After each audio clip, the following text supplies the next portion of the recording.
অনেক বছর আগের কথা। এক রাজ্যে ছিল একজন ন্যায়পরায়ণ ও বিচক্ষণ রাজা, যিনি প্রজাদের কল্যাণে নিজেকে সব সময় নিয়োজিত রাখতেন।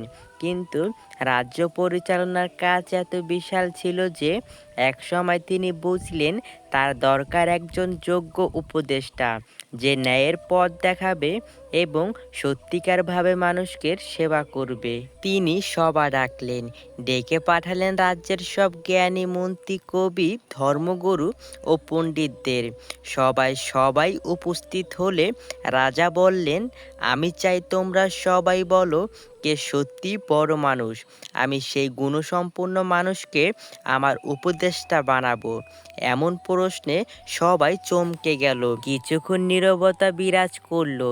তারপর এক ধনী ব্যবসায়ী উঠে দাঁড়িয়ে বলল, মহারাজ, আমি বলি যে অনেক ধনের মালিক সেই বড়, কারণ টাকা ছাড়া কিছুই চলে না, ধনেই সম্মান, শক্তি আর প্রতিপত্তি। তারপর এক রাজকবি বললেন, না না, বড় তো সেই যে জ্ঞানী, যার মুখের শব্দে ফুল ফোটে, যার কাব্যে মানুষ বদলায়, তিনিই বড়। একজন রাজসৈনিক বলল, আমি বলি, যার কাছে শক্তি আছে, যে যুদ্ধে জিততে পারে, শত্রুদের ঘায়েল করতে জানে, সেই বড়। তর্ক চলতে লাগলো। প্রত্যেকে নিজের মতে বড় হওয়ার সংজ্ঞা ব্যাখ্যা করল। তখন এক বৃদ্ধ দরবেশ উঠে দাঁড়ালেন। তার মুখে এক অদ্ভুত শান্তি, চোখে উদারতার তৃপ্তি। তিনি বললেন, হে রাজা, আপনি অনেক কিছু শুনলেন।